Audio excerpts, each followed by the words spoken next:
The Mysterious Intern. Kabanata 61. Dr. Cheng, ang aga nyo naman po ata ngayon. Paglingon ni Brian Ye, nakita niya ang isang gwapong doktor na naglalakad galing sa koridor sa harapan niya.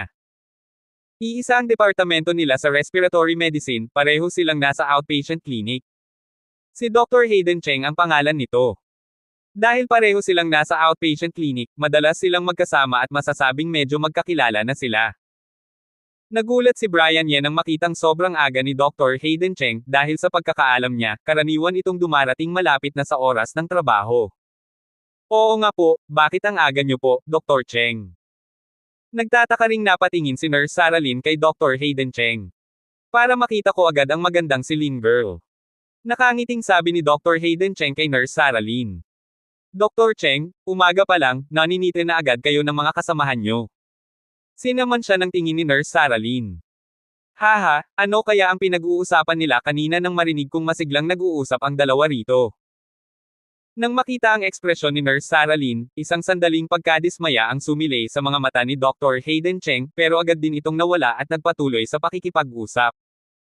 Ginagamot po ako ni Dr. Ye sa insomnia ko kanina. Hindi pa nakakasagot si Brian Ye, masayang sumagot na si Nurse Sarah Lynn. Talaga? Marunong pala kayong magamot ng insomnia, Dr. Ye. Nang makita ang masayang ekspresyon ni Nurse Sarah Lynn, isang kislap ng inggit ang sumilay sa mga mata ni Dr. Hayden Cheng, pero nanatili ang kalmadong ngiti sa kanyang mukha. Oo nga po, hindi ko inaasahan na ang galing-galing ni Dr. Ye, pero nakausap ko na po si Dr. Ye at magpapaprescribe na po siya ng gamot mamaya pag-uwi niya. Hindi napansin ni Nurse Sarah Lynn ang kakaibang tingin ni Dr. Hayden Cheng. Habang nagsasalita, lumingon siya kay Brian Ye at puno ng paghanga. Race Eta. Biglang nagliwanag ang mga mata ni Dr. Hayden Cheng, at pagkatapos ay may ekspresyon ng pagkagulat sa kanyang mukha. Dr. Ye, nagreseta ba kayo ng gamot na Chino kay Lin Maymay? Oo, nakita ko lang na parang may sintomas si Nurse Lin ng insomnia. May alam akong Race Eta para sa insomnia sa lugar na ito, kaya gusto kong subukan ni Nurse Lin. Tumango si Brian Ye. Gamot na Chino nga ba? Grabe, Dr. Ye? Nagreseta kayo ng gamot na Chino kay Lin Maymay. May pag-aakalang ekspresyon sa mukha ni Dr. Hayden Cheng. Hello, Dr. Cheng? Ano pong masama sa Race Eta ng gamot na Chino? Hindi pa nakakapagsalita si Brian Ye, nakasimangot nang sumagot si Nurse Sarah Lynn. Wala naman pong masama sa Race Eta ng gamot na Chino, pero Dr. Ye, naalala ko na isa kayong high-achieving student na galing sa pag-aaral sa ibang bansa. Hindi ba't hindi kayo nakapag-aral ng gamot na Chino? Sigurado ba kayo na kaya niyong magreseta ng gamot na Chino? May pagdududa sa mukha ni Dr. Hayden Cheng habang nakatingin kay Brian Ye. Hehe, hindi ko po ito inireseta. Ito ay inireseta at ginamit ng ating mga ninuno sa tradisyonal na gamot na Chino. Wala naman pong dapat ikabahala. Medyo nagulat si Brian Ye. Bagamat tila magalang ang mga salita ni Dr. Hayden Cheng, ramdam niya ang isang uri ng pagkapuot sa tono nito. Pero sumagot siya kay Dr. Hayden Cheng ng may ngiti at pagpapakumbaba. Ang tinatawag na sinaunang Race Eta. Patuloy na nagtanong si Dr. Hayden Cheng. Tama po. Tumango si Brian Ye. Bagamat nagre-resete siya kay Nurse Sarah Lynn, hindi niya ito kopyahin ng buo ang Race Eta ng mga ninuno, at gagawa siya ng kaunting pagbabago ayon sa pangangatawan ni Nurse Sarah Lynn, pero ang Race Eta, mahigpit na pagsasalita, ay isang sinaunang Race Eta nga, hindi magnanakaw si Brian Ye ng bunga ng mga ninuno. Grabe, sinaunang Race Eta. Dr. Ye, hindi ko po kayo sinisisi. Isa kayong top student na galing sa ibang bansa. Paano nyo naman paniniwalaan ang ganitong bagay? Huwag na nating pag-usapan kung epektibo ba ang tinatawag na sinaunang Race Eta na ito, kahit na epektibo nga, dapat nyong malaman na iba-iba ang pangangatawan ng bawat tao, paano nyo magagamit ang ganitong uri ng Race Eta para basta-basta kay Lin Maylay. Muli na namang nagpakita ng pag-aakalang ekspresyon si Dr. Hayden Cheng, masyado kayong pabaya, paano kung may mangyaring masama? Hindi ko po ito kinopya ng buo, kundi inayos ko ayon sa kondisyon ng katawan ni Nurse Lin. Kumunat ng bahagya ang noo ni Brian Ye. Kung medyo naramdaman niya lang ito kanina, sigurado na siya ngayon na may puot nga sa kanya si Dr. Hayden Cheng at talagang tinarget siya nito. Pero matiigang ipinaliwanag pa rin niya rito. Pag-aayos. Umiling si Dr. Hayden Cheng, Dr. Ye, alam kong matagal mo nang hinahangaan at minamahal ang gamot na Chino, pero hindi ba't sa tingin nyo ay pabaya at walang pananagutan ang inyong ginawa kay Nurse Lin? Dr. Ye, hindi ko po kayo sinisisi. Bagamat hindi ako masyadong marunong sa gamot na Chino at hindi ako nakapag-aral ng gamot na Chino, narinig ko sa guro na ang mga race eta ng gamot na Chino ay napaka-particular, at kahit isang maliit na pagbabago sa timbang ay maaaring magbago. Ang mga epekto ng gamot, kung ang isa ay hindi tama, ay magkakaroon ng napakaseryosong kahihinatnan, maging ang pagkawala ng buhay. Kaya, sa tingin ko, Dr. Ye, mas mabuting huwag na kayong basta-basta magreseta ng gamot na Chino. Dr. Cheng, mabait din po si Dr. Ye, gusto niya po akong tulungan. At naniniwala po ako sa kakayahan ni Dr. Ye. Naniniwala po ako na hindi niya po ako sasaktan. Nang makita na tila sinisisi ni Dr. Hayden Cheng si Brian Ye, hindi napigilan ni Nurse Sarah Lin na ipagtanggol si Brian Ye. Sa kritikal na sandali, matapang si Nurse Sarah Lin. Nurse Lin, alam ko po ang ibig niyong sabihin. Sinabi ko na po, at hindi ko po sinisisi si Dr. Ye, pero ang bagay na ito ay may kinalaman sa inyong kalusugan at katawan. Sa tingin ko ay dapat kayong maging maingat. Dr. Ye, hindi ba't ganon din ang iniisip niyo? Nang makita na naniniwala pa rin si Nurse Sarah Lin kay Brian Ye, isang tingin ng matinding inggit ang sumilay sa mga mata ni Dr. Hayden Cheng, pero nanatili pa rin ang ngiti sa kanyang mukha. Pagkatapos magsalita, hindi na hinintay ni Dr. Hayden Cheng na magsalita si Brian Ye, kaya naman lumingon siya at pinayuhan si Nurse Sarah Lin ng may pag-aalala. Nurse Lin, may insomnia ba kayo? Kung ganun, sa tingin ko ay mas mabuting pumunta kayo sa sleep department, may sleep specialist ang KN Hospital, at lahat sila ay napakagaling na eksperto. May kaklase ako na nagtatrabaho roon. Maaari ko kayong irekomenda sa eksperto na iyon.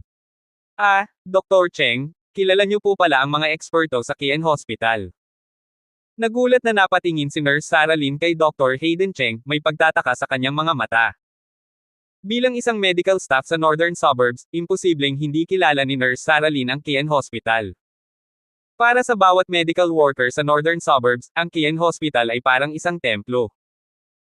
Hindi lamang may mga piling doktor at medical worker mula sa buong mundo, ngunit higit sa lahat, mayroon silang pinaka-komportableng kondisyon sa paggamot at ang pinakamataas na benepisyo.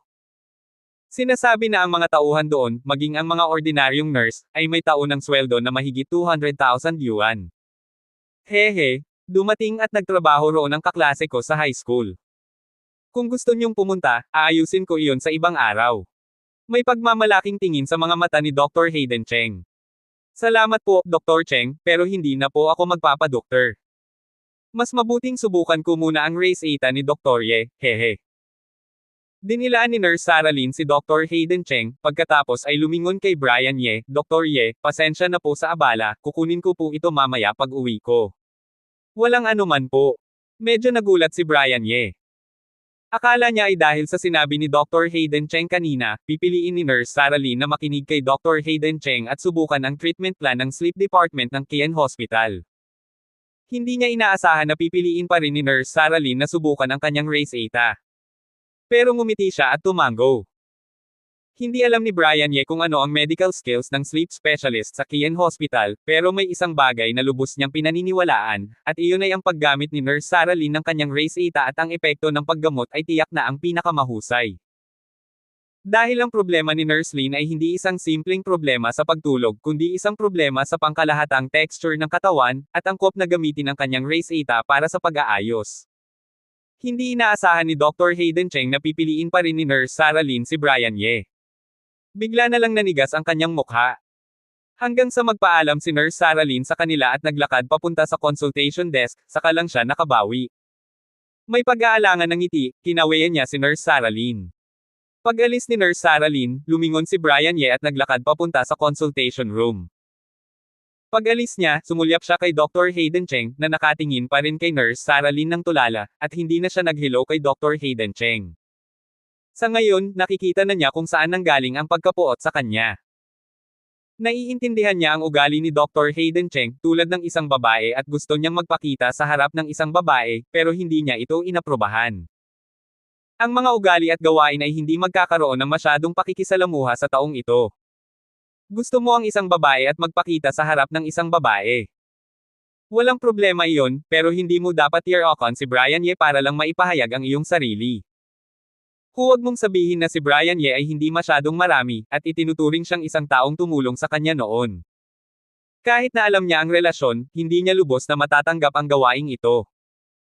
Sa totoo lang, hindi naman malaking problema na year-ocon si Brian Ye, at hindi rin ito mahalaga, dahil siya at si Nurse Sarah Lynn ay halos magkakilala lamang at magkaibigan. Wala siyang anumang ideya kay Nurse Sarah Lynn, pero ang mahalaga ay sa pamamagitan nito. Sa huli, nakita niya ang ugali at pagkatao ni Dr. Hayden Cheng. Ang tinatawag na matagal na panahon ay nakakakita ng mga puso ng tao, ang mga daan ay nakakakilala ng lakas kabayo. Ngayon ay may tunay at malalim na karanasan si Brian Ye sa mga salitang ito. Tulad ng dati, sa katunayan, hindi naman masama ang relasyon niya kay Dr. Hayden Cheng, at nag-uusap at nagtatawanan sila. Ang impresyon niya kay Dr. Hayden Cheng ay palaging hindi masama, kung hindi niya tutulungan si Dr. Hayden Cheng. Pero sa oras na ito, ipinakita nito ang kanyang pagkatao. Pero ang batang babae na si Nurse Sarah Lynn, habang tumatagal ang panahon, mas naiiba ang tingin niya rito. Nang nakaraang beses na may nangyari, ang batang babae ay tumayo ng may tapang, sinigawan si Dean Robert Zing, at inanyayahan siyang kumain para aliwin siya. Siya, na hinarap ang panghihikayat ni Dr. Hayden Cheng sa pagkakataong ito, muli siyang pumili na manatili sa kanyang sariling opinyon, at pinili na magtiwala sa kanya, si Brian Ye. Hehe, sino ang nagsabi na ang batang babaeng ito ay tanga, napakabuti niya. Naaalala ang itsura ni Nurse Sarah Lynn nang gumawa siya ng desisyon, hindi napigil ang ngumiti si Brian Ye. Ang performance ni Nurse Sarah Lynn sa departamento ay palaging walang pakialam. Minsan ay nagugulat siya, at minsan ay mukhang tanga. Sa departamento, maraming kasamahan ang palaging tinatawag siyang tanga, bago ang araw na ito, kahit si Brian Ye ay medyo nag-aalala na ang batang babaeng ito ay mabibili, pero ang performance niya ngayon ay nagpabilib sa kanya. Ngayon ay naramdaman niya na kahit na si Brian Ye ay nabente na, tinatayang hindi mabibili ang batang babae. Hindi ba't pagpapapansin lang? Ano namang maganda doon? Talaga bang sa tingin mo ay napakahusay mo sa medisina? Nang makita ang figure ni Brian Ye na umalis nang hindi nagpapaalam, ang mukha ni Dr. Hayden Cheng ay naging isang tingin ng inggit pagkatapos ng isang pagsabog ng berde at pulang pagbabago. Director's Office. Kakapasok lang ni Vice Dean Manuel Zhao sa opisina at naupo. Bago pa man niya magawa ang green tea na araw-araw niyang iniinom, nakita niya si Wensi Zhang, ang sekretarya, na may pagod na mukha at mga mata na may pamumula na nagmamadaling pumasok. Secretary Zhang, ano iyon? Bakit ka nagmamadali ngayong umaga? Nagtatakang napatingin si Vice Dean Manuel Zhao sa sekretarya. Bagamat hindi masyadong kalmado ang ugali nito, hindi naman ito yung klaseng nawawala ng pag-iingat. Vice Dean Manuel, may balita na galing kay Wellington. Masayang masaya si Wensi Zhang. Ano? Pumayag ba sila? Kinakabahang napatingin din si Vice Dean Manuel Zhao. Opo.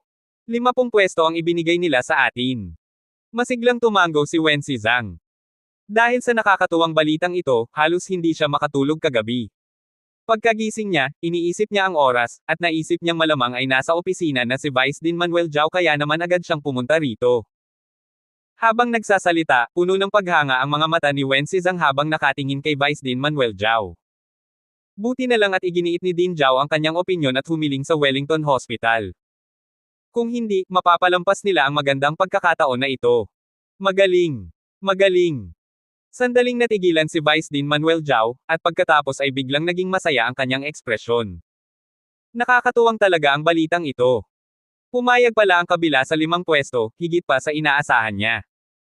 Akala niya ay 1 o 2 tao lang ang ipapadala niya para mag-aral, at kontento na siya roon. Hindi niya inaasahan na magiging bukas palad ang kabila at pumapayag sa 5 pwesto ng sabay-sabay. Sinagot mo na ba sila? Nagkasundo na ba kayo sa oras ng pagbisita? Pagkaraan ng ilang sandali, medyo kumalma na ang kagalakan ni Vice Dean Manuel Zhao, at tinanong niya si Wensi Zhang. Opo. Sabi nila, gusto nilang bumisita sa susunod na linggo. Nag-initiate po ako kagabi at pumayag na ako sa kanila. Sabi nila, pagkatapos nilang kumpirmahin ang eksaktong itinerary, ipapadala nila sa akin. Muling tumango si Wensi Zhang. Sige, napakagaling, tama ang ginawa mo.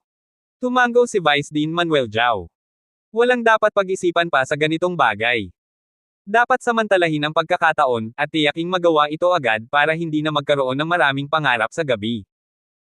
Secretary Zhang, agad mong ipaalam sa standing committee ng ospital at sabihin sa kanila na pumunta sa conference room para maghanda sa meeting. Pagkaraan ng kaunting pag-iingat sa kanyang kagalakan, agad na lumingon si Vice Dean Manuel Zhao kay Wen Zhang at nag-utos. Nakaayos na ang bagay, kaya naman dapat na nilang simulan ang paghahanda sa lahat ng bagay. Magbibisita at magpapalitan ng impormasyon ang Wellington Hospital sa North Suburb 3rd Hospital. Ito ay isang napakahalagang pangyayari. Kahit na si Vice Dean Manuel Zhao ang dean ng ganitong malaking pangyayari, imposibleng gawin ni Vice Dean Manuel Zhao ang lahat ng desisyon ng mag-isa.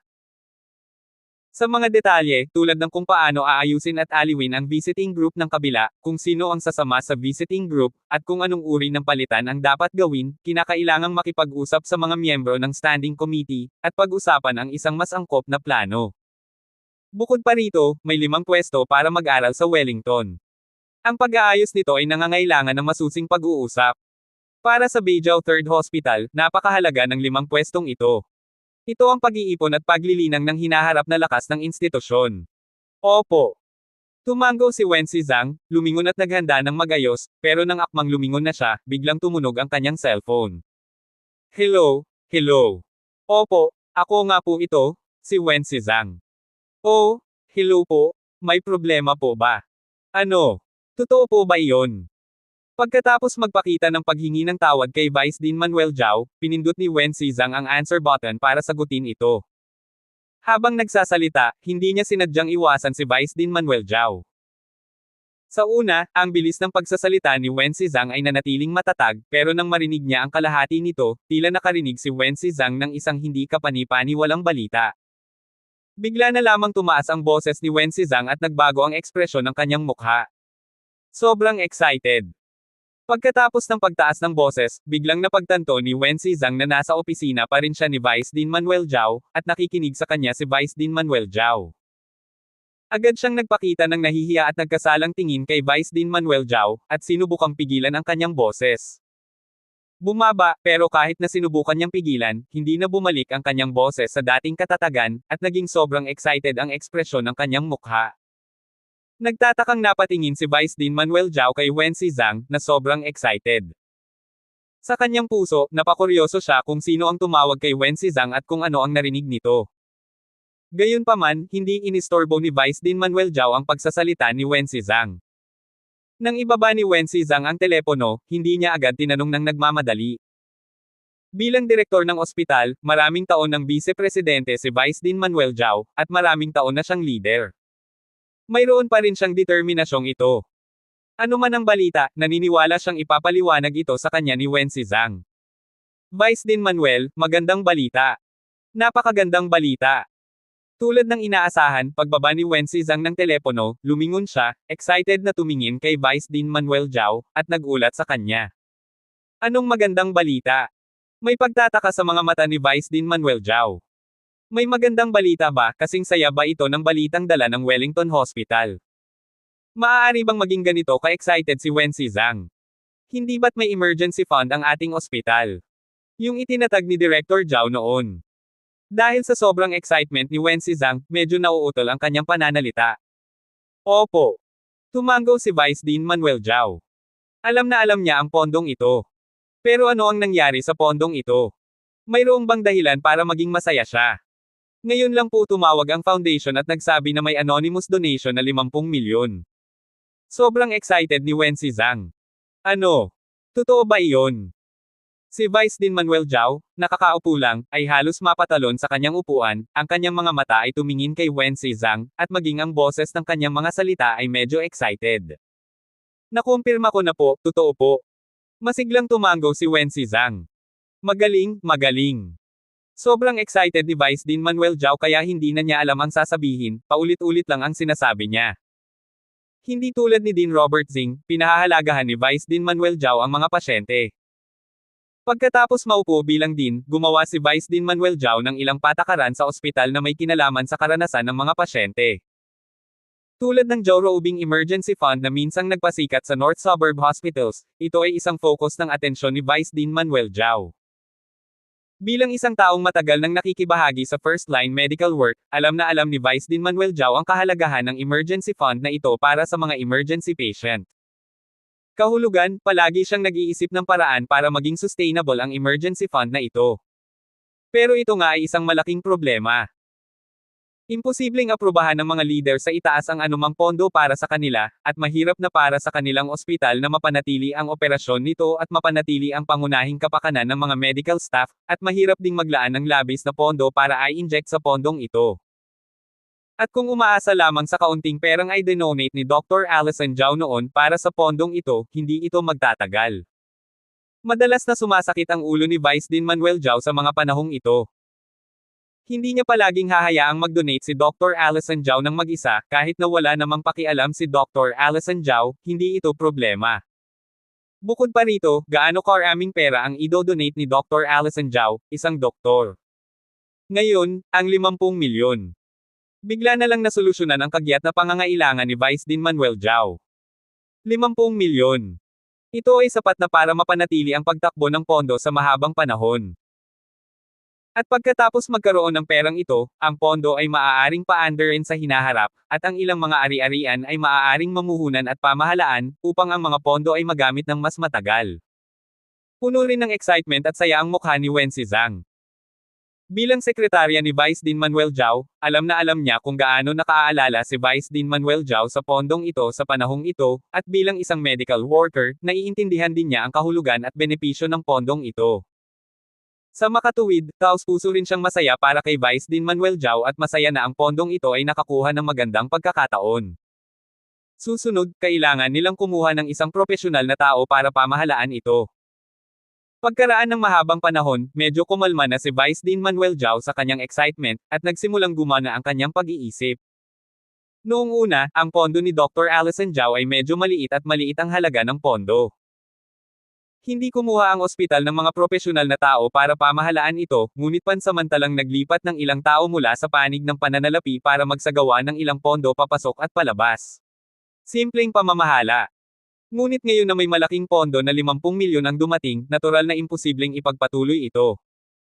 Ang bagay na ito ay maaaring pag-usapan din sa isang meeting mamaya para makita kung ano ang mas angkop kung ito ay isang bukas na recruitment. Lihim na naisip ni Vice Dean Manuel Giao sa kanyang puso. Ling-ling. At bago pa man matapos ang pag-iisip ni Vice Dean Manuel Giao, nagsimulang tumunog ng malakas ang telepono sa kanyang mesa. Hello? Hello? Si Vice Dean Manuel Giao ito. Binawi ni Vice Dean Manuel Giao ang kanyang isipan, inayos ang kanyang paghinga, at sinagot ang telepono. Ako si Dr. Allison Giao. Ang malamig na boses ni Dr. Allison Giao ay narinig mula sa mikropono. Oh, Director Giao?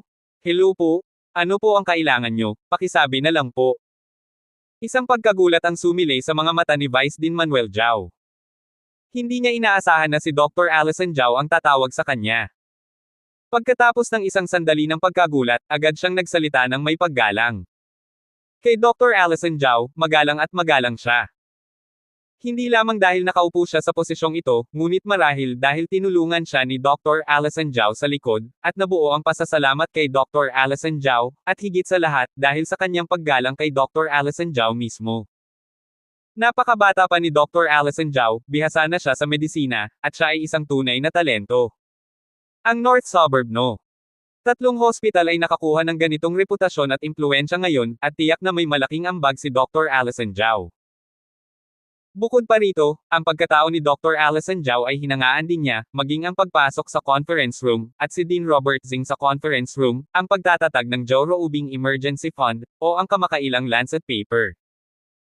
Ang pirma ni Dr. Allison Giao at ang lahat ay nagparamdam kay Vice Dean Manuel Giao ng integridad at mainit na puso sa ilalim ng malamig na panlabas na anyo ni Dr. Allison Giao.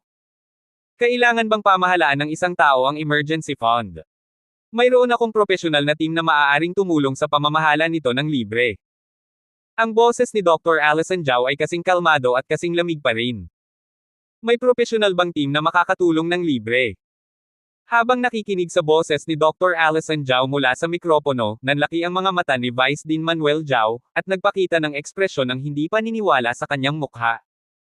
Mali yata ang narinig ko. Siguro dahil gusto kong masolusyonan ang problemang ito kaya iniisip ko ito habang nakikinig, at may auditory hallucinations ako. Kung hindi, paano magkakaroon ng ganito kabuting bagay sa mundo? Iniisip lang niya kung paano makakahanap ng propesyonal na tao para alagaan ang pondo. Tumawag si Dr. Allison Zhao at sinabi sa kanya na mayroon siyang propesyonal na team na makakatulong sa pag-aalaga nito. Malakas na kinurot ni Vice Dean Manuel Zhao ang kanyang hita, sinusubukang manatiling gising sa pamamagitan ng sakit. Vice Dean Manuel, hindi nyo na po pala kailangan. Hayaan nyo na lang po, papaalisin ko na sila. Sa kabilang linya ng mikropono, nang makita na tahimik si Vice Dean Manuel Zhao, naisip ni Dr. Allison Zhao na hindi na kailangan ni Vice Dean Manuel Zhao ang mga talento sa lugar na ito, na iniisip na ang kanyang kahilingan ay nagpahiya kay Vice Dean Manuel Zhao, kaya naman mahina niyang sinabi at naghanda ng ibaba ang telepono. Teka lang po. Teka lang po. Nang marinig na ibababa ni Dr. Allison Zhao ang telepono, natauhan si Vice Dean Manuel Zhao, at mabilis na tinawag si Dr. Allison Zhao. Ano namang hindi kailangan? Paano naman hindi kailangan? Pinunasan ni Vice Dean Manuel Zhao ang pawi sa kanyang noo at maingat na nagtanong muli para tiyakin kung totoo ang narinig niya kanina. Director Zhao, sinabi niyo po kanina na may propesyonal na team na tutulong sa atin ng libre. Ang inyong emergency fund. Oo. Isang pagkagulat ang sumilay sa mga mata ni Dr. Allison Zhao. May problema ba sa pandinig si Director Zhao? Napakaliwanag na ang sinabi niya kanina, hindi ba niya ito narinig? Director Zhao, maaari ko po bang itanong, sigurado po ba kayo na ang team na ito ay isang propesyonal na team? Medyo hindi pa rin makapaniwala si Vice Dean Manuel Zhao. Isang propesyonal na team ang kusang mag-aalok na tumulong sa kanila sa pamamahala ng pondo ng libre. Mayroon bang libreng tanghalian sa mundong ito? Sa tingin ko po, sinabi nilang propesyonal na team sila.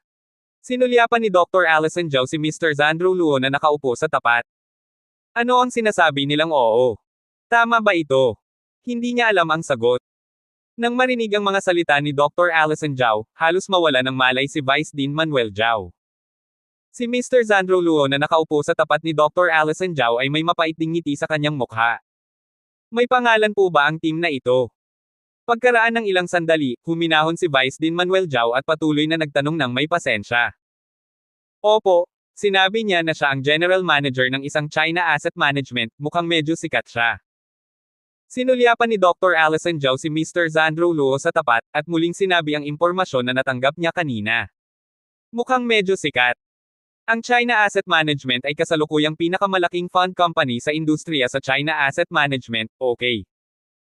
Nang marinig ang mga salita ni Dr. Allison Zhao, hindi napigilan ni Mr. Zandro Luo na mapangiwi. Bilang general manager ng China Asset Management, itinuturing din siyang isang malaking boss sa financial circle. Ang Howley ay isang pangunahing financial channel din.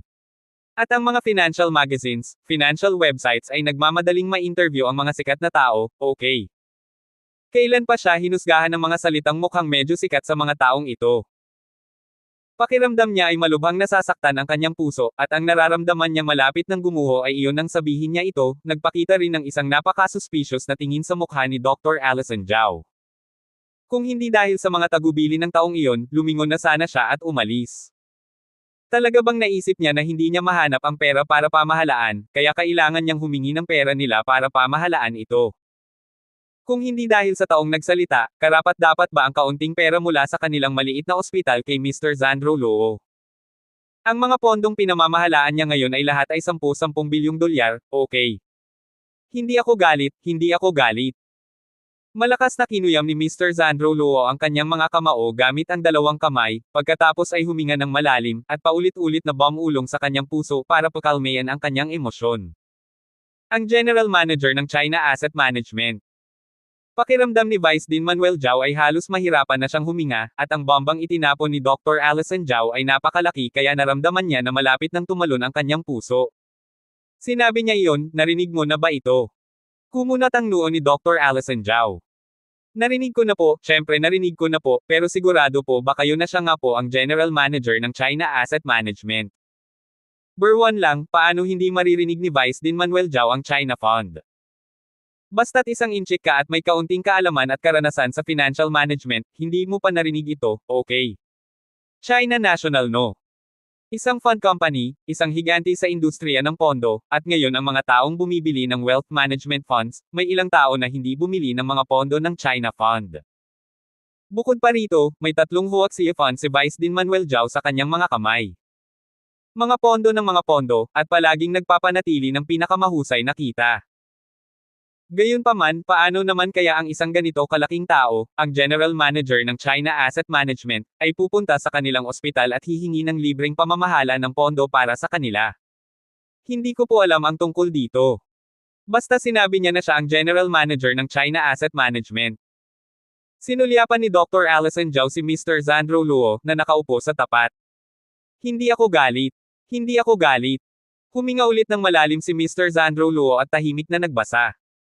Sinabi ba niya, kung bakit niya tayo tinutulungan ng libre? Napipirin si Vice Dean Manuel Zhao sa sagot ni Dr. Allison Zhao, at sa wakas ay napigilan ang pagnanasa na magsuka ng dugo, at nagpatuloy sa pagtatanong. Sabi niya na maganda ang konsepto natin, kaya gawin na lang natin, kasama ko siya ngayon, pumunta ka na lang at kausapin mo siya. Nagsasalita si Dr. Allison Zhao, biglang may naalala, kumunot ang noo, at direktang ipinasa ang mikropono kay Mr. Zandro Luo. Hindi ako galit. Hindi ako galit. Huminga ng malalim si Mr. Zandro Luo, nagpilit ng isang pangit na ngiti sa kanyang mukha, at inabot ang mikropono na ibinigay ni Dr. Allison Zhao. Hello po, si Mr. Zandro Luo po ito. Si Mr. Zandro Luo ng China Asset Management. Medyo may pagdududa ang tono ni Vice Dean Manuel Zhao. Opo. Nang marinig ang mga may pagdududang salita ni Vice Dean Manuel Zhao mula sa mikropono, talagang naramdaman ni Mr. Zandro Luo na malapit na siyang gumuho. Ang general manager ng kanyang marangal na huaxia fund ang kusang tumulong sa kanila sa pamamahala ng isang malaking pondo, pero pinagdududahan pa rin siya ng iba. Ang pagkakakilanlan. Bakit siya pumunta rito?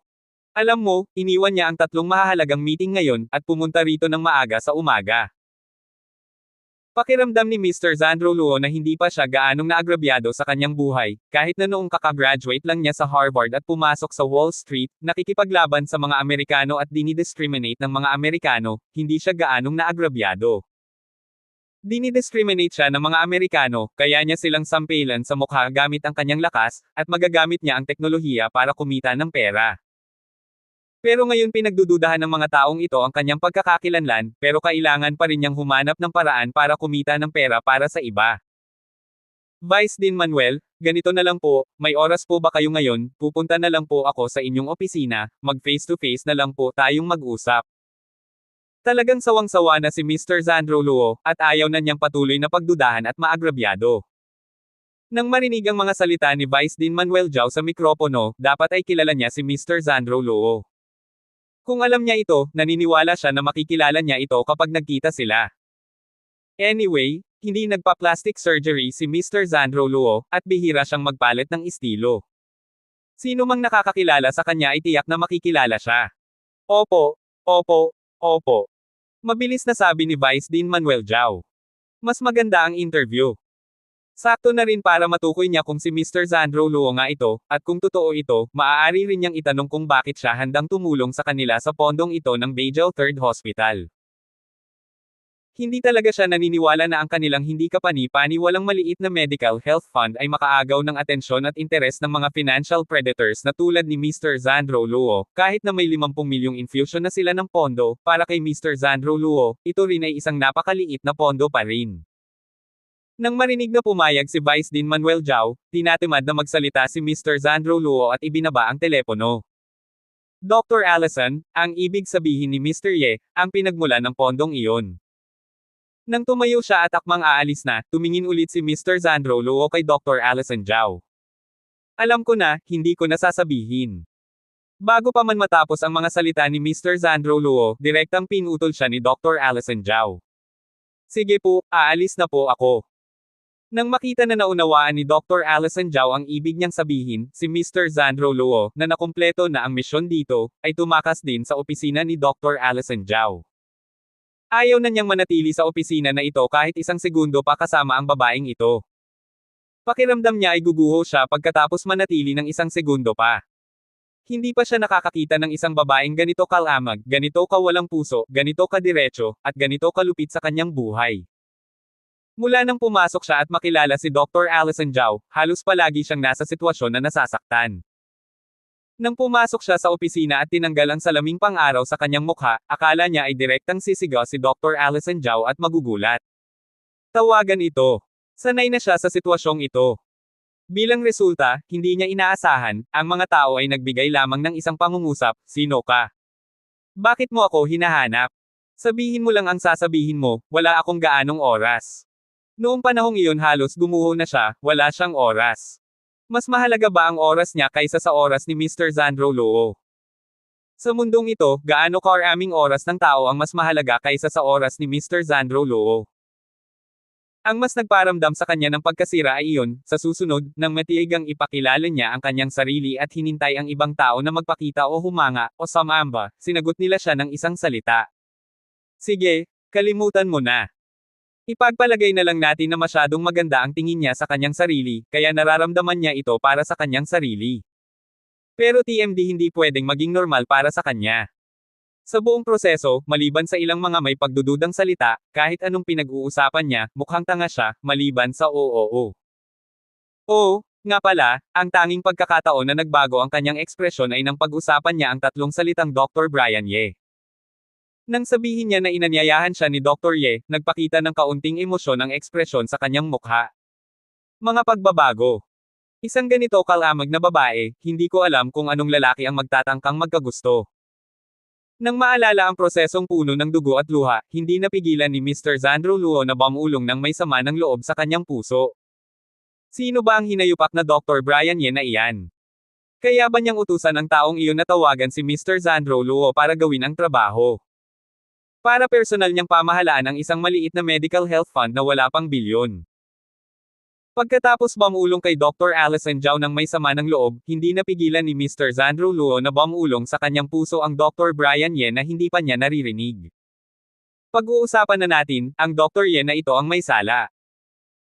Ang dahilan kung bakit siya pumunta sa Beijing 3rd Hospital ng maaga sa umaga at inaway, ng babaeng ito ng matagal ay dahil sa hinayupak na Dr. Ye na ito. Achoo! Sa outpatient clinic, kakatapos lang mag-diagnose ng isang pasyente, at nagko-concentrate siya sa pagsusulat ng medical history ng pasyente sa computer. Si Brian Ye, na nagre-resete ng gamot sa pasyente, ay biglang bumahing. Kakaiba, bakit ako biglang bumahing?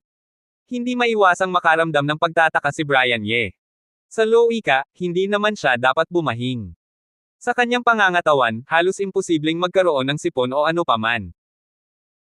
Bagamat araw-araw siyang nakalantad sa napakaraming bakterya at virus sa Department of Respiratory Medicine, ang buong hangin ay puno ng bakterya at virus, at ang infection rate ay napakataas nga, pero sigurado siya na hindi siya maaaring mahawa. Mula pagkabata, sinundan niya ang matandang lalaki sa paggamot at pagliligtas ng mga tao. Hindi niya alam kung gaano karaming nakakatakot na virus ang naranasan niya. Maliban sa isa sa Africa na halos ikamatay niya, halos hindi pa siya nagkakaroon ng anumang virus. Pagkatapos din ng pangyayaring iyon sa Africa ay sinimulan niyang pagsikapan na sundin ang mga salita ng matandang lalaki, pagsasanay at pisikal na pagsasanay. Ngayon ay tumaas na ang kanyang lakas, lalo na sa mga nakaraang 2 araw, nararamdaman niya na ang kanyang pisikal na kondisyon ay hindi pa kailanman naging mas maganda, na parang mayroong isang mahiwagang pagbabago na naganap sa kanyang pangangatawan, imposibleng mahawa ng anumang virus. Doktor, ayos lang po ba kayo? Nang makita na bumahing ng malakas si Brian Ye, nag-aalalang napatingin ang pasyente kay Brian Ye. Ayos lang po ako, haha. Mabilis na natauhan si Brian Ye, nagpakita ng paghingi ng tawad ng ngiti sa pasyente, pagkatapos ay ibinaba ang mouse, at sinabi sa pasyente, na ireseto ko na po ang gamot para sa inyo, at may mga tagubilin po doon. Hindi naman po seryoso ang inyong kondisyon, normal lang po ito. Kung ipagpapatuloy niyo po ang pag-inom ng gamot sa loob ng 2 araw, wala na pong problema. Sige po, salamat po, doktor. Mabilis na nagpasalamat si Brian Ye sa pasyente. Walang anuman po, kumuha na po kayo ng gamot. Nakangiting sabi ni Brian Ye. Habang pinapanood ang pag-alis ng pasyente, hindi maiwasang bahagyang mapangiti si Brian Ye. Sa tuwing ang kondisyon ng isang pasyente ay tama ang diagnosis at may tiyak na planong inireseta sa pasyente, mararamdaman niya na kaya niyang gumaling. Isang uri ng kagalakan at kaligayahan mula sa puso. Sa madaling salita, kakaiba talaga kung bakit ako biglang bumahing kanina. Pagkatapos umalis ng pasyente, hindi maiwasang isipin ni Brian Ye ang pagbahing kanina. Nagtaka siya ng ilang sandali, pero hindi na nag-alala si Brian Ye ng matagal. Pagkatapos mag-isip ng ilang sandali, hindi na niya pinag-isipan pa. Anyway, kung ano ang nangyari sa kanya kamakailan. Hindi na isa o dalawang bagay, at hindi na ito isa pang bagay, at wala na siyang oras para mag-struggle pa. Ang susunod na pasyente ay pumasok na. Vice Dean Manuel, ano po iyon? Ano pong nangyari? Ano po ang sinabi niya kanina? Sa opisina ni Vice Dean Manuel Zhao, hindi napigilan ni Wen Zhang na magtanong pagkatapos makita na ibinaba ni Vice Dean Manuel Zhao ang telepono. Matagal siyang hindi nagsalita, may kakaibang ekspresyon sa kanyang mukha. Tumawag si Director Zhao kanina at sinabi na si Mr. Zandro Luo mula sa China Asset Management ang kusang tumulong sa atin sa pamamahala ng emergency fund ng libre. Kakaibang sabi ni Vice Dean Manuel Zhao. Paano naman kaya iyon? Halos masabi ni Wen Zhang, Vice Dean Manuel, nagkakamali po ba kayo?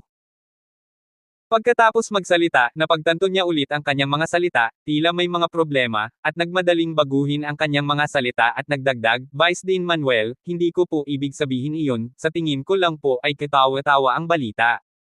Oo nga, katawa-tawa nga ito. Sino ba si Mr. Zandro Luo? Madalas na headline ng mga pangunahing financial hotspots, malalaking tao sa financial world, paano naman kaya siya tutulong sa kanila sa pamamahala ng mga pondo ng libre?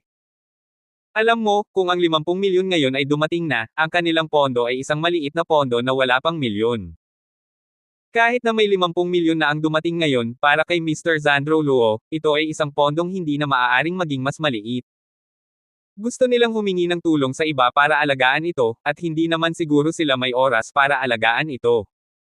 Babalik ang isang tao para kusang humingi ng libreng pamamahala. Ito ay hindi katawa-tawa. Oo, sa tingin mo ay katawa-tawa rin ito. Mapait na ngumiti si Vice Dean Manuel Zhao. Vice Dean Manuel, sa tingin ko po ay may nagpanggap na si Mr. Luo para manloko. Ngayon na napakalaganap ng pandaraya sa mga araw na ito, hindi natin maiwasang pigilan ito. Sabi ni Wen Zhang. Sige po, alam ko po sa puso ko na ang taong nagsasabing si Mr. Luo ay nasa opisina ni Director Zhao sa ospital na ngayon. Sabi niya ay pupunta siya sa aking opisina para mag-interview sa akin.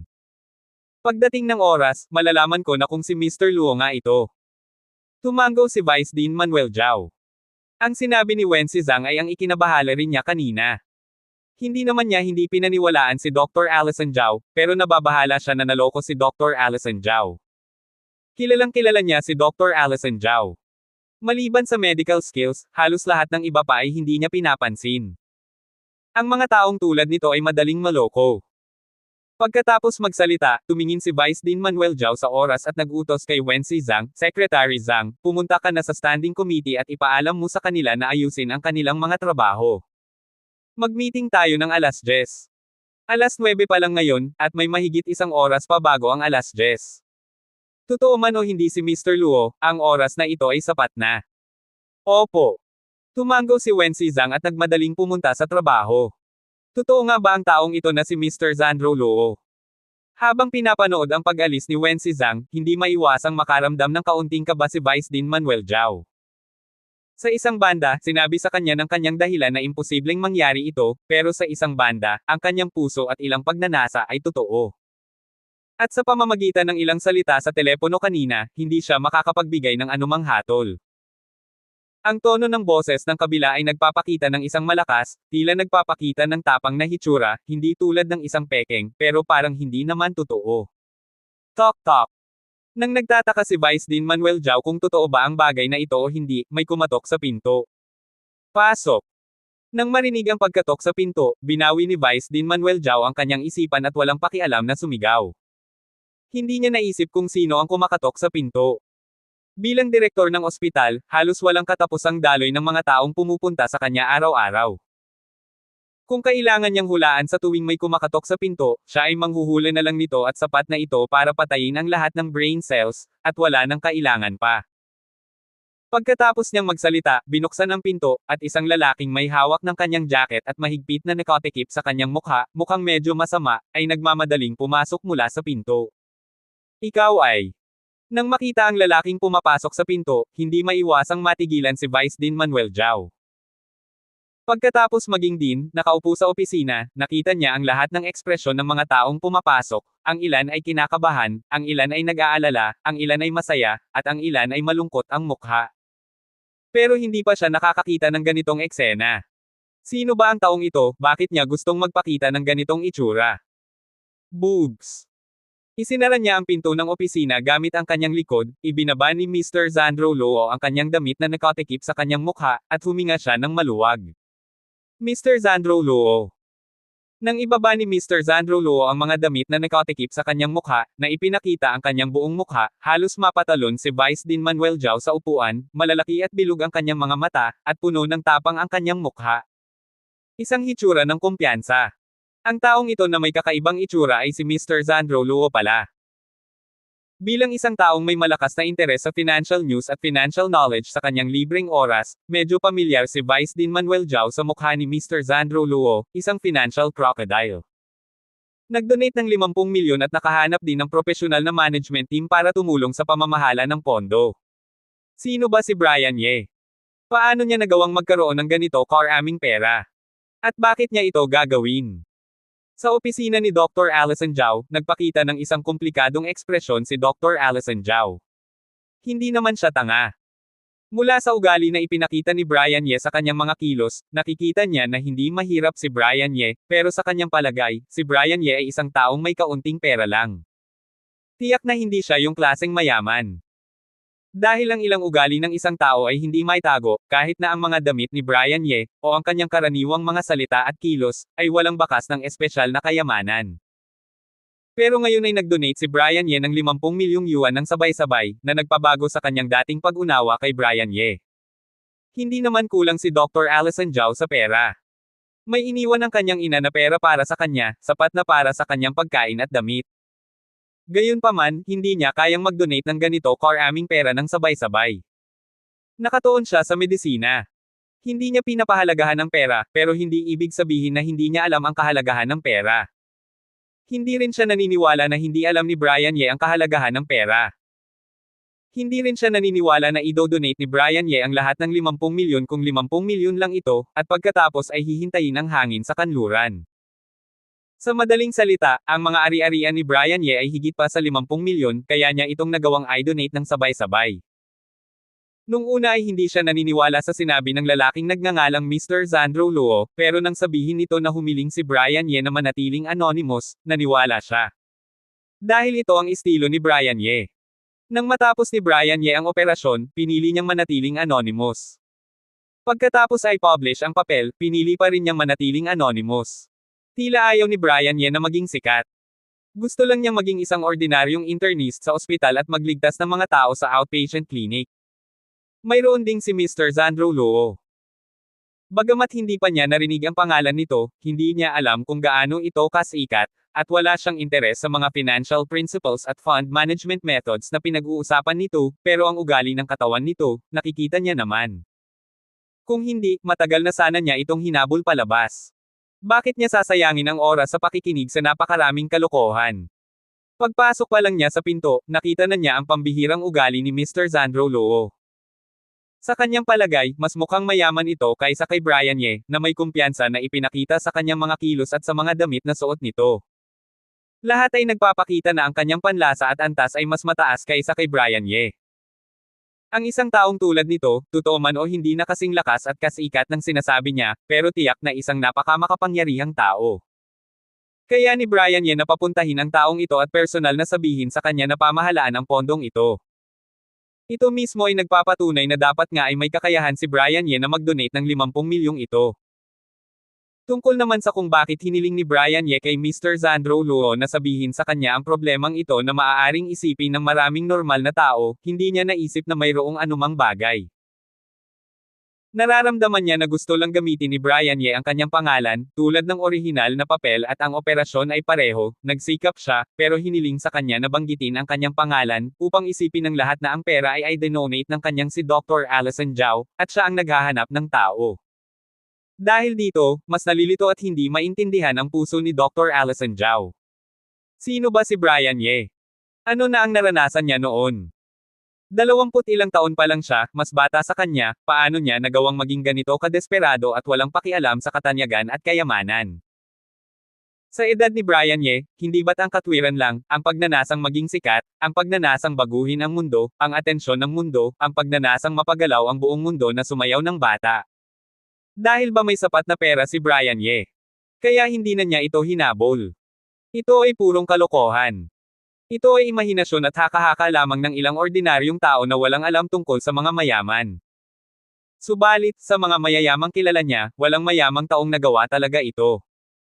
Sa kabaligtaran, mas marami silang pera, mas malakas ang kanilang panloob na mga mithiin at pagnanasa. Marahil ang mga mayayamang tao ay tulad lamang ng mga ordinaryong tao noong una. Gusto lang nilang humingi ng init, magkaroon ng kanilang sariling bahay sa lungsod, at humingi ng isang ligtas na pamilya. Pero habang tumataas ang pera, lahat ng mga mitiing ito ay pagkatapos noon, hindi na sila magkakaroon ng mithiin sa buhay tulad ng iniisip ng mga ordinaryong tao. Magsisimula silang humingi ng mas mataas na antas ng mga bagay, tulad ng sense of accomplishment, tulad ng paghahangad ng mga pag-unlad sa karera, at ang paghahangad ng mga pagbabago sa mundo. Humingi ng kontrol sa mundong ito. Hindi naisip ni Dr. Allison Zhao na si Brian Ye ay magiging isang espesyal na exception. Ito ay tinutukoy ng likas na katangian ng tao. Ang mga tao ay nangangailangan ng sense of accomplishment at kasiyahan, kaligayahan at kasiyahan.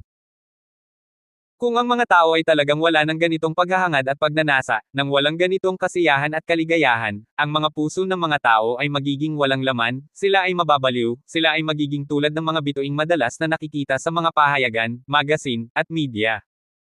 Tulad ng mga mayaman, sila ay magiging masama, gagamit ng droga, masasangkot sa pagsusugal.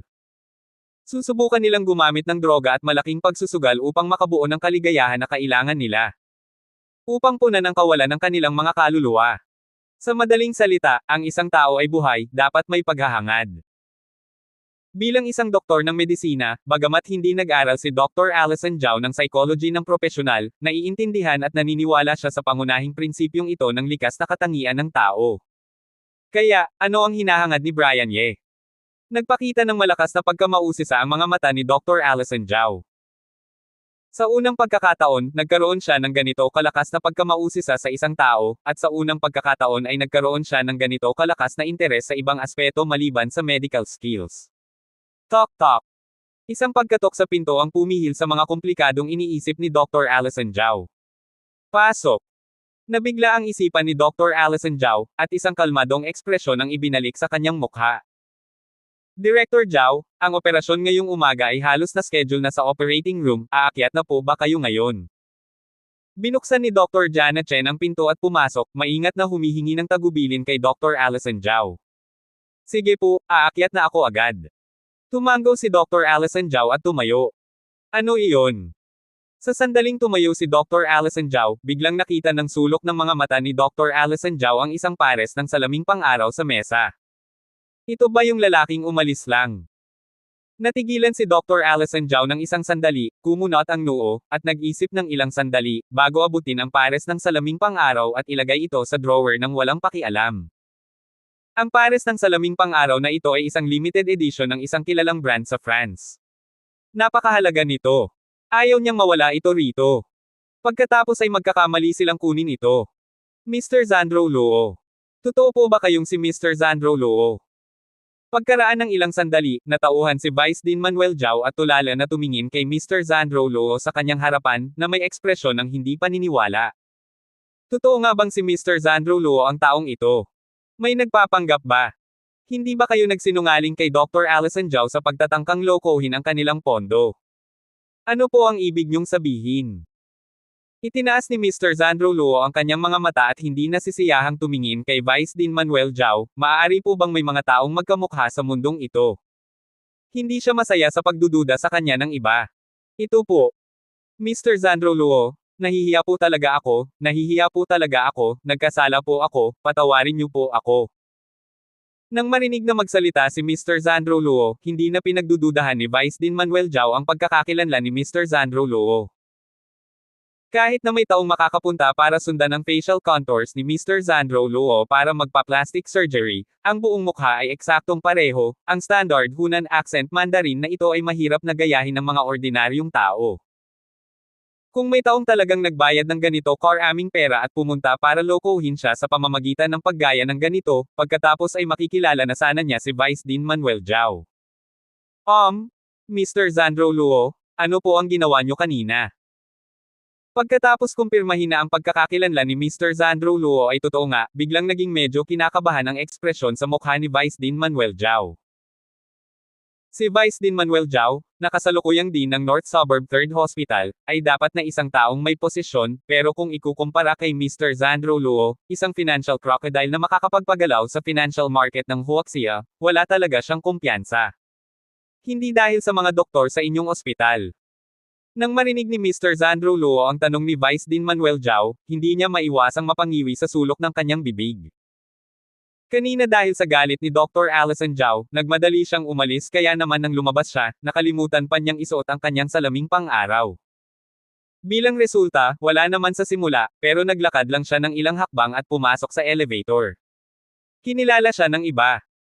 Buti na lang at matalino siya, at nang harapin ang kanilang nag-aalalang pagtatanong, direktang tinanggihan niya ito ng matatag, at sinigawan pa nga ang kanyang sarili na isang babae. Bilang resulta, pagkatapos maglakad ng ilang sandali, kinilala pa rin nila siya at isa-isang sumigaw sa kanya para pumirma ng isang bagay. Bagamat nakilala siya, ang mga humangang mata, pagsigaw, at hiyaw ng mga taong iyon ay nagbayad at nagayos ng mga sugat na natamo niya kay Dr. Allison Zhao, at pinayagan siyang mabawi ang kanyang kumpiyansa, pero pumirma siya ng ilang pagkatapos ng pangalan, hindi na siya nakaramdam ng tama at tumakas siya. Nabaliw ang mga fans. Hindi ito biro. Ayaw niya ng mga headline ng mahahalagang financial news bukas na si Mr. Zandro Luo, ang General Manager ng China Asset Management, ay lumitaw sa Beijing 3rd Hospital at dinagsa ng mga baliw na fans.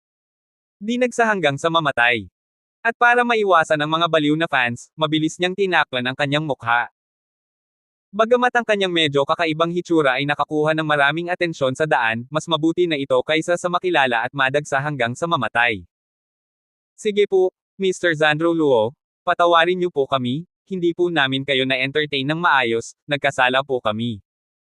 Pagkatapos makinig sa pagkukwento ni Mr. Zandro Luo, mabilis na humingi ng tawad si Vice Dean Manuel Zhao ng may pagkapahiya. Bagamat hindi malinaw ang mga sinabi ni Mr. Zandro Luo, may imagine din ni Vice Dean Manuel Zhao na tinugon siya ni Dr. Allison Zhao, kaya naman inilagay niya ang lahat ng kanyang salaming pang-araw kay Dr. Allison Zhao. Kung hindi, kay Mr. Zandro Luo na isang maingat na tao, tinatayang walang iiwan na gamit. Alam din niya ang ugali ni Dr. Allison Zhao. Ilang tao lang ang hindi pamilyar sa kanya ang makakatagal sa kanya, lalo na ang mga taong tulad ni Mr. Zandro Luo. Hindi na kailangang sabihin ang mga magagalang na salitang ito. Ngayon na nakumpirma na ang aking pagkakakilanlan, maaari na ba nating pag-usapan ang pondo? Kinawian ni Mr. Zandro Luo ang kanyang kamay. Nababagot siya at kusang pumunta.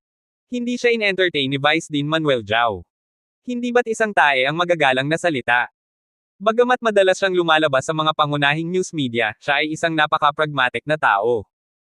Kung ikukumpara sa ganitong uri ng nakakabagot na pagiging magalang, mas gusto niya maging diretso at gugugulin ang kanyang oras sa aktwal na trabaho. Natural. Excited na sabi ni Vice Dean Manuel Zhao. Sige po, Mr. Zandro Luo. Bago po natin pag-usapan ang pondo, maaari ko po bang itanong, paano niyo po nalaman ang tungkol sa aming maliit na pondo? Bagamat napakasaya niya, hindi tuluyang nawala ang kanyang dahilan at pag-iisip si Vice Dean Manuel Zhao. Pagkatapos umupo at maglagay kay Mr. Zandro Luo ng isang tasa ng mainit na tsaa na may malakas na amoy, mabilis na tinanong ni Vice Dean Manuel Zhao ang pinakanalilito sa kanyang puso. Ang pinakakritikal na issue. Ang tanong na ito, masasabi ko lang po na ito ay ipinagkatiwala sa iba. Walang pakialam na tinanggap ni Mr. Zandro Luo ang mainit na tsaa na ibinigay ni Vice Dean Manuel Zhao. Pagkatapos uminom, agad niyang naramdaman na mas maganda na ang mood ng buong tao. Ang ugali ni Vice Dean Manuel Zhao ay ganito. Ito ang dapat na pakitunguhan kay Mr. Zandro Luo.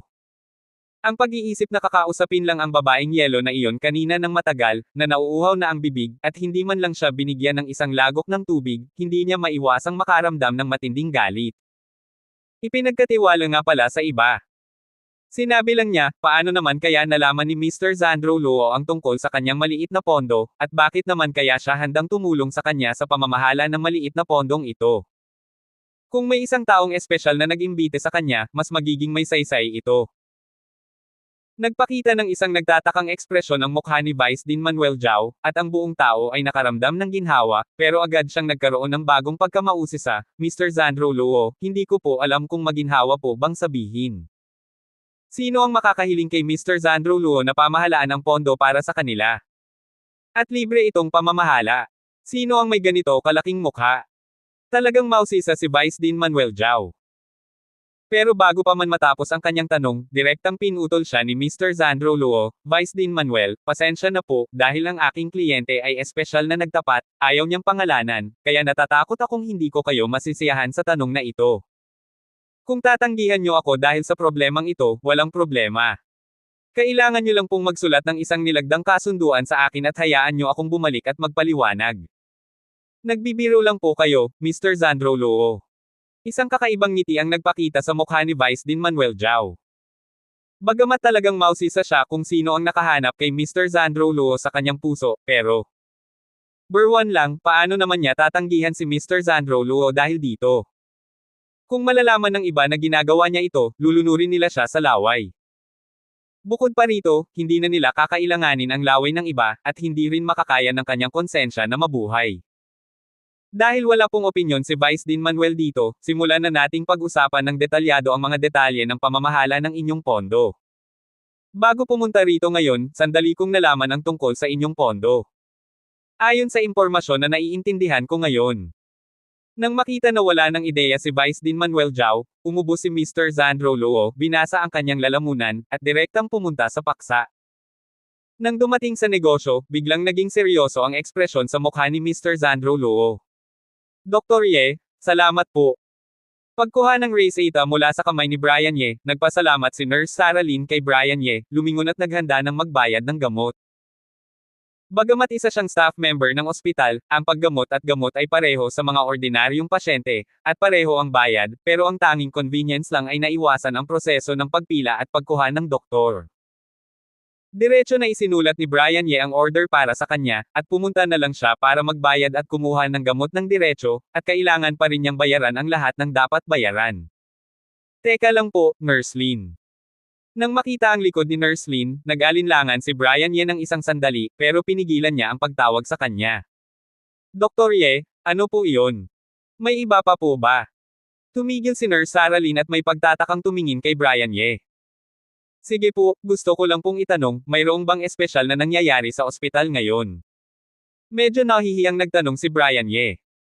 Karaniwan ay wala siyang interes sa mga chismis, pero ngayon ay kusang nagtanong siya tungkol sa chismis, na nagparamdam sa kanya ng kaunting awkwardness. Espesyal na bagay.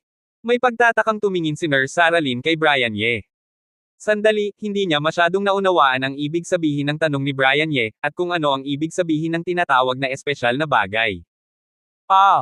May malaking chismis ba sa ospital? Paano ko ito ilalarawan? Nahirapan din si Brian Ye sa tanong ni Nurse Sarah Lynn.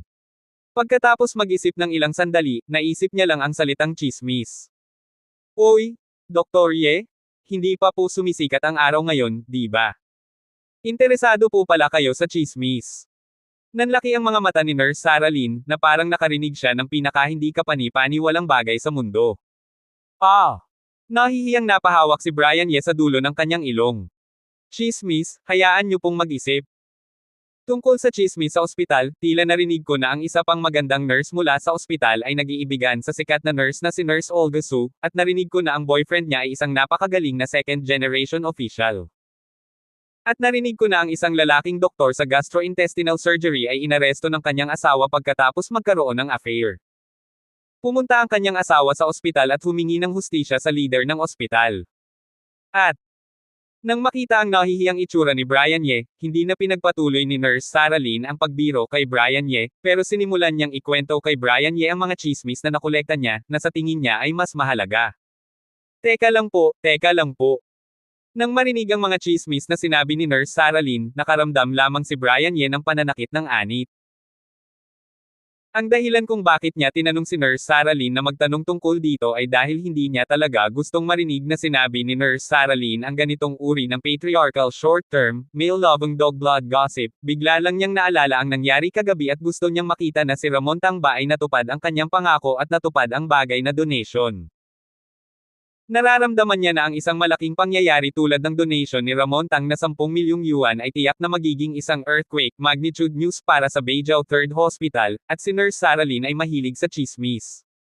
Maalam sa balita, tiyak na maririnig ang balita sa unang pagkakataon. Nang makita na mas lalong sumigla si Nurse Sarah Lynn at nagpatuloy sa pagsasalita, mabilis na pinigilan siya ni Brian Ye. Dr. Ye, ano po iyon? Ayaw niyo na po bang makinig sa chismis? Pinag-uusapan ko pa po ito. Mayroon pa po akong ilang nakakagulat at malalaking chismis na hindi ko pa tapos na ikwento. Nagtatakang tumingin si Nurse Sarah Lynn kay Brian Ye. Iyon po. Nurse Lynn, mayroon po ba kayong chismis tungkol sa pag-unlad ng ospital? Gaano pa karami? Naramdaman lamang ni Brian Ye na sa kanyang puso, mayroong taos-pusong paghanga at paggalang kay Nurse Sarah Lynn. Hindi talaga niya alam kung saan narinig ni Nurse Sarah Lynn ang napakaraming chismis na balita, at ang kakayahang ito sa pagtatanong tungkol sa balita ay hindi gagana. Pagkatapos mag-isip sa kanyang isipan, sa wakas ay nakaisip si Brian Ye ng mas tumpak na paglalarawan. Ang pag-unlad ng ospital. Wala po, ganun pa rin po. Pagkatapos maging dean si Dean Zhao, ang mga bagong patakaran na dapat ilabas ay inilabas na rin, at ang direksyon ng pag-unlad ng ospital ay naitakda na, at imposibleng magbago ulit. Bukod pa rito, ang pag-unlad ng ospital ay isang bagay din na isang araw o 2 araw lang. May pagtatakang ekspresyon sa mukha ni Nurse Sarah Lynn habang nakatingin kay Brian Ye. Dr. Ye, ano po ang pakialam niyo rito? Iniisip niyo na naman po ba ang pagtaas ng sahod? Sinasabi na ang sahod niyo po ay tinaasan na noon, at tumatanggap na kayo ng treatment ng Deputy Director. Wala po, nagtatanong lang po ako. Pagtaas ng sahod. Ang imahinasyon ng Nurse Sarah Lynn na ito ay masyadong malakas, hindi maiwasang makaramdam ng kahihiyan si Brian Ye. Pero pagdating sa sahod, talagang nakakaramdam ng kaunting guilt si Brian Ye sa kanyang puso. Mababait talaga sa kanya sina Vice Dean Manuel Zhao at Dr. Thomas Wang. Kakatapos lang niyang magtrabaho sa ospital ng wala pang 3 buwan. Karaniwan, ang tinatanggap niyang sahod ay dapat pa ring sahod ng isang ordinaryong doktor sa panahon ng probation, pero ngayon ay direktang tinaasan na nila siya sa antas ng Deputy Director. Bagamat ang kaunting perang ito ay wala sa kanya, at wala siyang pakialam sa sahod na ito, pero ang ganitong uri ng kaalaman at pagkikita ay napaka-touch sa kanya. Haha, Dr. Ye? Nagbibiro lang po ako? Pero ulitin ko, pagkatapos niyong tumaas ang sahod, hindi niyo pa rin po ako tinreat. Sinaman ni Nurse Sarah Lynn si Brian Ye. Ito po. Akin po. Hayaan niyo pong tingnan kung anong araw ang mas libre sa inyong lahat. Mag-dinner po tayo. Nahiya ulit si Brian Ye nang banggitin ni Nurse Sarah Lynn ang treat. Matagal na niyang iniisip ang treat, pero lagi na lang itong tinatimad at hindi pa naipatutupad. Iyon po ang sinabi niyo, Dr. Ye. Dinilaan ni Nurse Sarah Lynn si Brian Ye. Aayusin ko po mamaya. Masiglang tumanggo si Brian Ye. Dapat niyang ayusin ito sa lalong madaling panahon. Hindi niya dapat iiwan ang ospital hanggang sa hindi niya iniwan ang ospital, at hindi niya inimbita ang mga kasamahan na ito para mag-dinner, para hindi sila ma-chill. Mukhang hindi pa nagdo-donate si Ramon Tang. Kung hindi, ganito kalaking bagay, ganito kalaking paggalaw, sa maalam sa balita na si Nurse Sarah Lynn, hindi dapat walang alam. Pagkatapos mapanood ang pag-alis ni Nurse Sarah Lynn sa opisina, nagpakita ng ekspresyon ng pagkadismaya si Brian Ye sa kanyang mga mata, pero ang pagkadismayang ito ay hindi nagtagal. Mabilis na kinakalma ni Brian Ye ang kanyang isipan at nagsimulang magtrabaho ulit. Ipagpatuloy ang pagtanggap ng mga pasyente. Ang nangyari kagabi ay isang purong aksidente para sa kanya. Ang donation na ginawa ni Ramon Tang ay isang verbal promise lamang, at walang legal na bisa. Kahit na hindi talaga nag-donate si Ramon Tang, o pagkatapos bumalik, nagsisi siya at ayaw na niyang mag-donate, at wala na siyang magagawa. Sa makatuwid, nanatili pa rin si Brian Ye na may magandang mentality tungkol sa bagay na ito at hindi nagkaroon ng masyadong pag-asa. Nang pumasok siya sa conference room, nakaramdam pa rin si Vice Dean Manuel Zhao ng hindi totoo na pakiramdam na parang hindi pa siya nagigising sa kanyang panaginip. Kinumpirma ng Wellington Hospital ang pagbisita at palitan at binigyan sila ng 5 pwesto para mag-aral. Ang kanilang pondo ay talagang may karagdagang 50 milyong anonymous donations. Ang kilalang financial crocodile at ang general manager ng China Asset Management, si Mr. Zandro Luo, ay talagang pumunta sa kanilang ospital ng personal, na gustong tumulong sa kanila sa pamamahala ng pondo ng libre. Sa tatlong bagay na ito, para kay Vice Dean Manuel Zhao, hindi niya nga magawang mangarap. Pero ngayon ang mga bagay na ito ay ginawa sa loob ng isang araw. Posible nga ba ito? Sinasabi na ang kapalaran ay hindi nag-iisa, ang kasawian ay hindi nag-iisa. Ngayon, ang pagpapala ng kanilang Beijing Third Hospital, maituturing bang doble?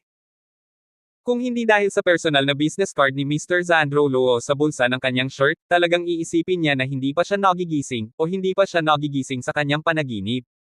Sino ang nag-donate ng pera? Anong uri ng mukha at kakayahan ng isang tao ang makakapag-imbite kay Mr. Zandro Luo? Ang taong nag-donate ba ay ang taong nag-imbite kay Mr. Zandro Luo? Kung gayon, sino siya? Medyo nag-iisip si Vice Dean Manuel Zhao. Talagang hindi niya maisip ang sinuman na kilala niya, sa mga taong may kinalaman sa Beijing Third Hospital, na makakapagpakita ng ganitong uri ng mukha, mangyaring hayaan si Mr. Zandro Luo na pumunta sa kanya ng personal, hayaan si Mr. Zandro Luo na tulungan silang alagaan ng libre ang pondong ito.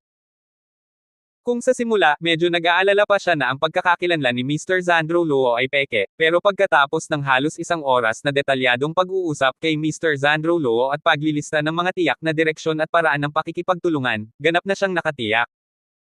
Ang pagkakakilanlan ni Mr. Zandro Luo ay talagang totoo. Ang itsura ay maaaring magpa-plastic surgery. Ang accent ay maaaring gayahin din.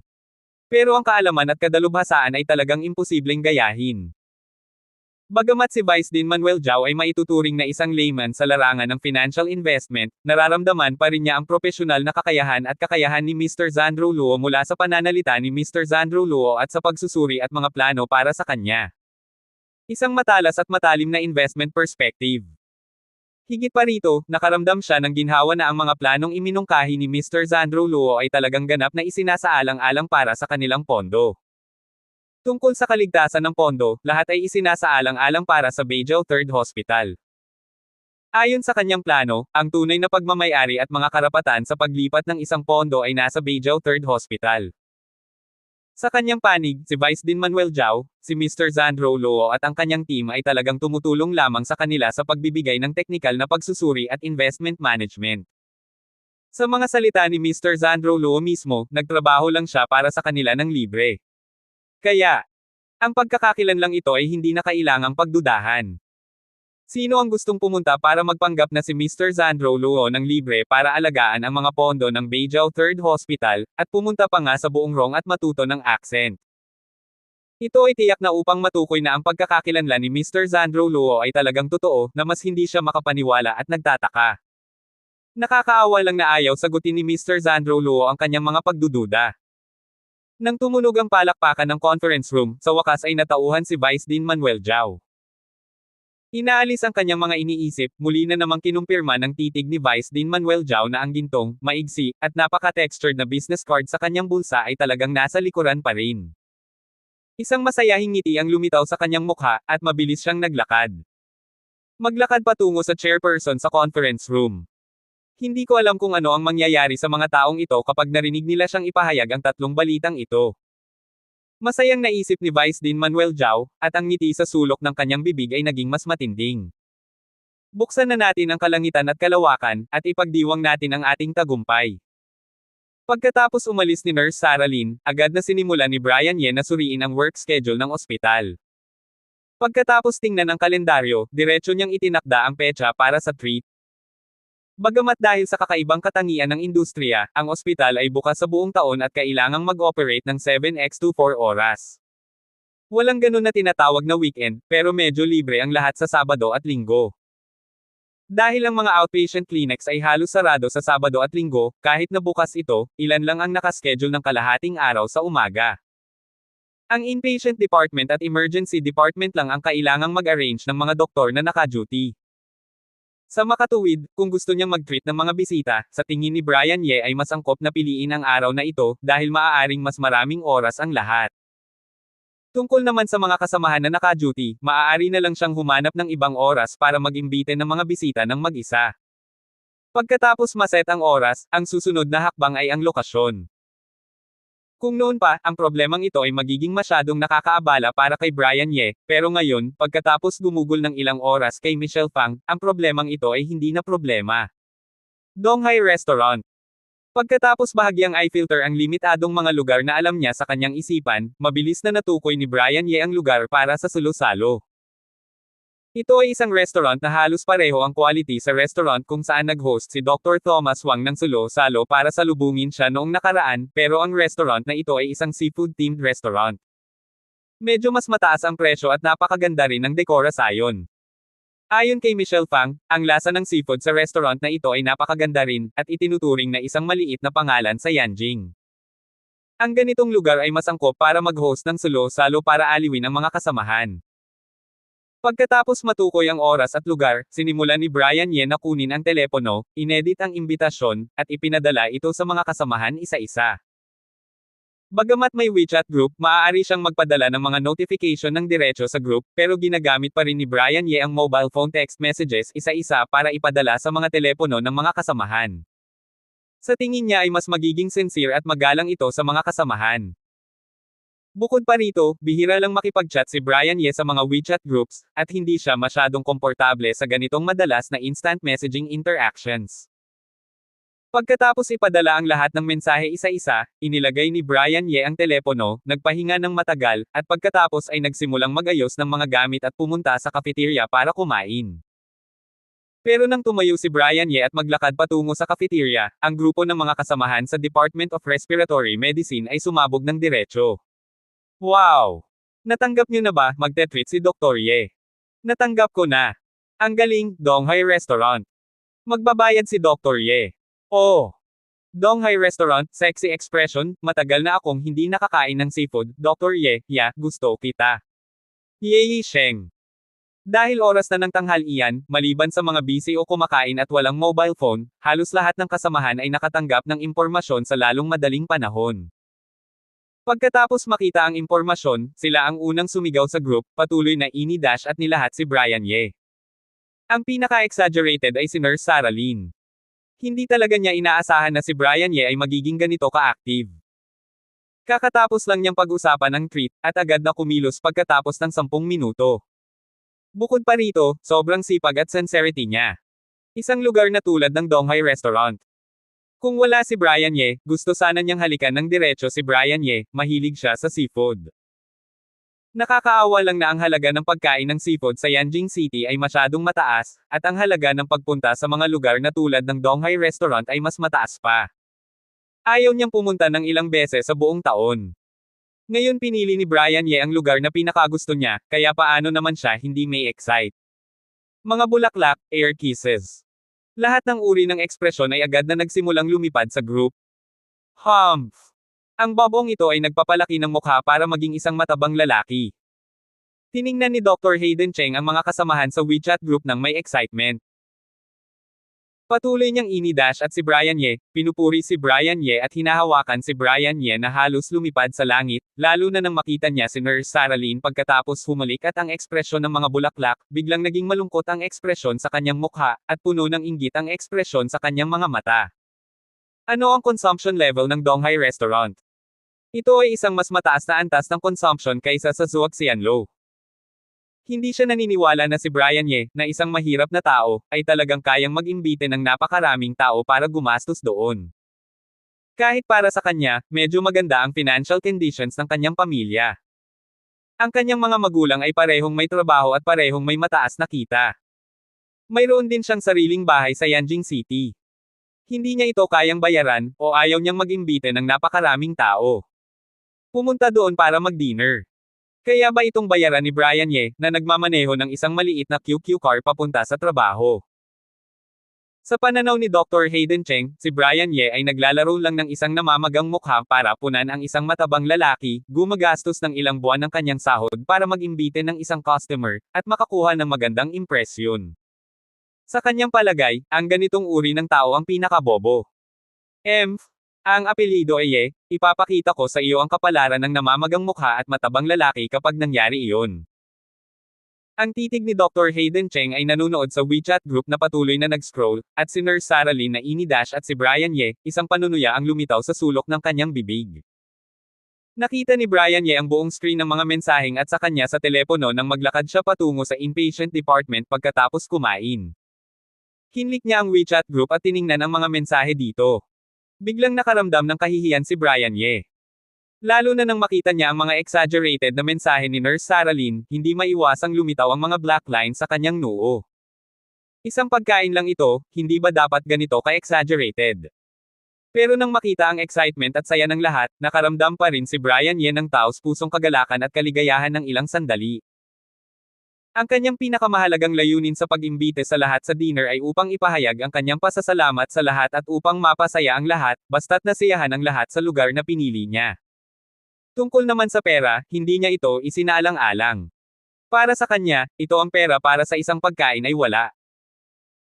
Pagkatapos tingnan ang mga mensahe, nag-isip si Brian Ye ng ilang sandali, at nag-reply ng isang mensahe sa WeChat group, "Salamat po sa inyong suporta, at welcome po ang lahat ng kasamahan na magdala ng mga miyembro ng pamilya para sumama at mag-dinner.